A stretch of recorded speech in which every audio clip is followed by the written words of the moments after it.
যদি নিজেরা সতর্ক না হই তাহলে আমরা আমাদের এই শহরকে কোনোদিনও একটা বাসযোগ্য এবং দূষণমুক্ত পরিষ্কার এবং স্বাস্থ্যকর নগরী হিসেবে গড়ে তুলতে পারবো না। প্রয়োজনে আমাদের নিজেদের ময়লাটুকু আমরা আমাদের পকেটে ধরে রাখবো, কিন্তু রাস্তায় ফেলবো না।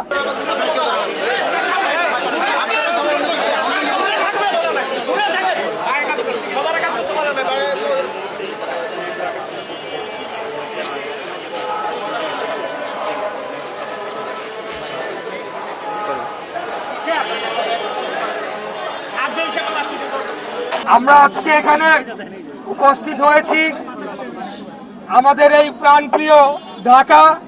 আপনারা জানেন যে এই ঢাকা শহরে এখন নোংরা ময়লা আবর্জনা চারদিকে ছেয়ে গিয়েছে। আমরা আজকে এখানে এই কার্যক্রম করার মাধ্যমে আমাদের মূল উদ্দেশ্য, মূল লক্ষ্য হচ্ছে জনগণের মাঝে একটা সচেতনতা তৈরি করা।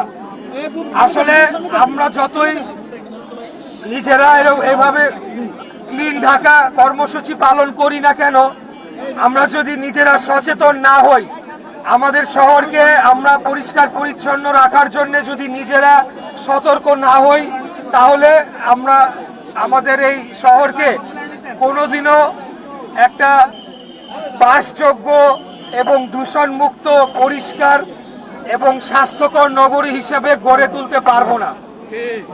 আমাদেরকে নিজেদের অভ্যাস পরিবর্তন করতে হবে। আমাদের আজকের মাননীয় প্রধানমন্ত্রী দেশনায়ক জনাব তারেক রহমান যে ক্লিন ঢাকা কর্মসূচির ঘোষণা দিয়েছেন, তার মাধ্যমে আমরা যারা সকলে নির্বাচিত জনপ্রতিনিধিরা রয়েছি, আমরা যার যার এলাকায় যার যার অবস্থান থেকে এবং সকল আমাদের বিএনপি এবং সকল অঙ্গ সহযোগী সংগঠনের নেতৃবৃন্দ যার যার অবস্থান থেকে এই ক্লিন ঢাকা কর্মসূচি পালনের মাধ্যমে আমাদের শহরকেও আমরা পরিষ্কার করতে চাই। পাশাপাশি আমরা জনগণের মাঝে আমরা কিছু জনসচেতনতামূলক বার্তা ছড়িয়ে দিতে চাই। আমাদেরকে নিজেদের শহরের প্রতি নিজেদেরকে টেক কেয়ার করতে হবে। আমরা যখন অনেকেই দেশের বাইরে আমাদের যাওয়ার সুযোগ হয়েছে, দেশের বাইরে যখন যাই, প্রবাসী ভাইরা রয়েছে, ওই দেশে গিয়ে কিন্তু আমরা তখন ঠিকই সেই দেশের নিয়ম কানুন মেনে চলি। আমরা রাস্তাঘাট পরিষ্কার রাখি, রাস্তাঘাটে ময়লা আবর্জনা ফেলি না। আবার আমরাই যখন আমাদের নিজেদের দেশে আসি, তখন আমাদের অভ্যাস আমাদের পাল্টায় যায়। আমার নিজেরও হয়, আমার নিজেরও বহুবার হয়েছে, মনের অজান্তেই আমি হাতের ময়লাটা, হাতের টিস্যুটা, হাতের প্লাস্টিকের প্যাকেটটা রাস্তার উপর ফেলে দিয়েছি, ড্রেনের উপর ফেলে দিয়েছি। আমাদেরকে এই ধরনের অভ্যাস পরিত্যাগ করতে হবে। আমাদেরকে নির্দিষ্ট স্থানে ময়লা আবর্জনা এগুলা ফেলার জন্য আমাদেরকে সবসময় সতর্ক থাকতে হবে।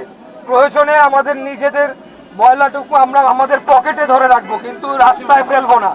সেটার জন্য আমাদের দীর্ঘমেয়াদে